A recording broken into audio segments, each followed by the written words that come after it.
அவர் போய் கொத்து பரோட்டான்றாரு, கேவலமா பேசுறாருல. நாங்க 2 பேர் சாப்பிட்டு போட்ட 2 இலை தான் அங்கே போய் சேர்ந்துருக்குதுன்னு சொல்றாரு. விஜய் பேச ஆரம்பித்தால் நாங்களும் பேச வேண்டிய நிலைக்கு வந்து விடுவோம். இப்படிதான் போன எலெக்ஷன்ல கூட செத்த பாம்பியா கருணாநிதி நாங்க சாப்பிட்டு போட்ட எச்சலையை தான் இன்றைக்கு தாவேக்கா சேர்த்து கொண்டது 2 விஜயபாஸ்கர்.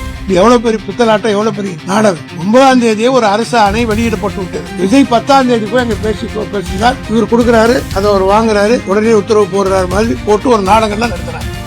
தமிழக முதலமைச்சர் விஜய் அவர்கள் தொடர்ந்து குதிரை பேரத்திலே ஈடுபட்டு வருகிறார் என்பதை குறித்து ஏற்கனவே திராவிட முன்னேற்ற கழகம் உச்சநீதிமன்றத்திலே வழக்கு தொடர்ந்து அந்த வழக்கிலே நீதிபதிகள் இது குறித்து, அதாவது கரூர் சம்பவத்தை குறித்து விசாரிப்பதற்கு தனியாக ஒரு நீதிபதி நியமிக்கப்பட்டு ஓய்வு பெற்ற உச்சநீதிமன்ற நீதிபதியுடைய தலைமையில் அது நடைபெற்றுக் கொண்டிருக்கிறது.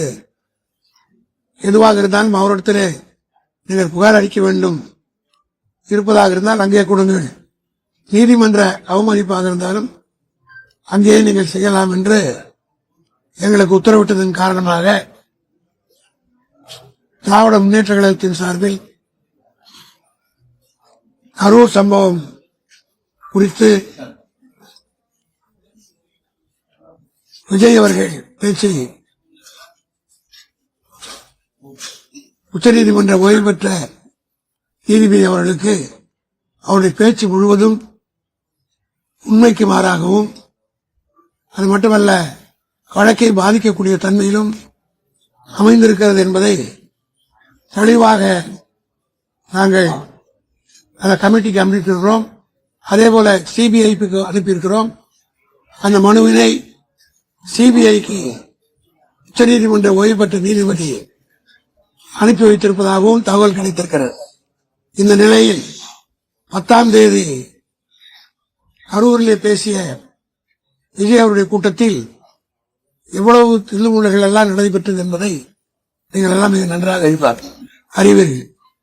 குறிப்பாக இந்த குதிரை பேர ஊழலிலே அவர் ஈடுபட்டு வந்திருக்கிறார் என்பதற்கு ஏற்கனவே 4ஆம் தேதி ஆளுநரை நானும் மற்றும் குழுவினரும் சென்று சந்தித்து புகார் கொடுத்தோம். அந்த புகாரிலே நாங்கள் குறிப்பிட்டது வைகோ அவர்கள் கொடுத்த ஸ்டேட்மெண்ட் உங்களுக்கு எல்லாருக்கும் தெரியும். நீங்கள் கூட உங்க பிரஸ்ல வந்ததை வச்சுதான் நாங்கள் எவிடன்ஸாக கொடுத்திருக்கிறோம். அதே போல விஜயபாஸ்கர் அவர்களும் வெளிப்படையாகவே செய்தியாளர் கூட்டத்திலே என்னை தாவேகாவுக்கு வந்து சேரும்படி கேட்டுக்கொண்டார்கள். ஆகவே தான் நான் ராஜினாமா செய்கிறேன் என்று சொல்லி ராஜினாமா செய்துவிட்டு அவரும் சேர்ந்து விட்டார். ஆக இதெல்லாம் குதிரை பேர ஊழலுக்கு தகுந்த ஆதாரங்கள் என்பதை சுட்டிக்காட்டுகிற வகையில் ஆளுநரிடத்திலும் டிவிடிசியும் திமுகவின் சார்பில் நாங்கள் புகார் கொடுத்திருக்கிறோம். ஆக விஜய் அவர்கள் உண்மைக்கு மாறாகத்தான் எல்லாம் பேசிக்கொண்டே இருக்கிறார். அவர் பேச்சு நீங்கள் எல்லாம் பார்த்திருக்கிறீர்கள். கொத்து பரோட்டா என்று குளத்தூர்ல கொத்து பரோட்டா ஆக்கி விட்டார்கள் என்று கீழ்த்தரமாக பேசினார். இன்றைக்கு எடப்பாடி இங்கே தெளிவாக பதில் சொல்லியிருக்கிறார். விஜயபாஸ்கர் அங்கே இருந்து போய் சேர்ந்திருக்கிறார் என்றால் அவர் சொல்றாரு, அவருடைய அதிமுக காரங்க சொல்றாங்க, நாங்க சாப்பிட்டு போட்ட எச்சலையை தான் இன்றைக்கு தாவேக்கா சேர்த்துக் கொண்டது 2 விஜயபாஸ்கர். கரூர் விஜயபாஸ்கர், இன்னொரு விராலிமலை விஜயபாஸ்கர். இந்த 2 பேரும் அதிமுக சார்பில் வெற்றி பெற்றாங்க. அதிமுக காரர் ஒருத்தர் என்ன சொல்றாரு, நீங்க இப்படி பதில் சொல்லுங்க, அவர் போய் கொத்து பரோட்டான்றாரு, கேவலமா பேசுறாருல. நாங்க 2 பேர் சாப்பிட்டு போட்ட 2 இலை தான் அங்கே போய் சேர்ந்திருக்குதுன்னு சொல்றாரு. ஆக இது போன்ற அரசியல் பேச்சுகளை விஜய் பேச ஆரம்பித்தால் நாங்களும் பேச வேண்டிய நிலைக்கு வந்து விடுவோம்.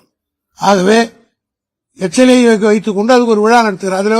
அதுல ஒரு மிகப்பெரிய பொய்யை சொல்றார். ஏதோ கரூரில் அறநிலையத்துறையின் சார்பாக இடங்களை அரசாங்கம் எடுத்துக்கொண்டது, கோயிலுடைய இடத்தை ஏழைகள் குடியிருக்கிற இடத்துலன்னு சொல்றாரு. அதற்கு இவர் இப்ப கொடுக்கிறாராம், விஜயபாஸ்கர் மனு கொடுப்பதை போலவும் அந்த மனுவை முதலமைச்சர் ஏற்றுக்கொள்வதை போகவும். இது என்னைக்கு நடக்குது? 10ஆம் தேதி. ஆனா 9ஆம் தேதியே ஜியோ போட்டார். இது எவ்வளவு பெரிய புத்தலாட்டம், எவ்வளவு பெரிய நாடகம். 9ஆம் தேதியே ஒரு அரசு ஆணை வெளியிடப்பட்டு விட்டது. விஜய் 10ஆம் தேதி போய் அங்க பேசினார். இவர் கொடுக்கிறாரு, அதை அவர் வாங்குறாரு, உடனே உத்தரவு போடுறாரு மாதிரி போட்டு ஒரு நாடகம்லாம் நடத்துறாங்க. ஆக இப்படிப்பட்ட நாடகங்களை இவர் நடத்தி கொண்டிருக்கிறார்கள். இதற்கெல்லாம் முடிவு கட்டுகிற வகையில் திமுக க்ளோஸா ஃபாலோ பண்ணி எல்லா விதமான நடவடிக்கை நேரடியாக எடுப்போம் என்பதை தெரிவித்துள்ளது. இதுக்கு முன்பாக ஆளுநர் மாளிகையில் கூட்டப்பட்டிருக்க அதிமுக கூட்டிருக்காங்க, பாஜக கூட்டிருக்காங்க, திமுக கூட்டிருக்கு தொடர்ந்து. ஆனா எவ்விதமான நடவடிக்கையும் இல்லாத பட்சத்துல தொடர்ந்து புகார் மட்டும் கொடுக்கிறது. இதற்கு பிறகு உரிய நடவடிக்கை அவர்கள் எடுக்கலன்னா நீதிமன்றத்தை நாடுவதற்கு வழிவகுப்புக்காக கொடுக்குது. அவர்கள் எடுக்கிறாரே கவர்னர் யூஸ்வல் அவங்களுக்கு எல்லாம் தெரியும்.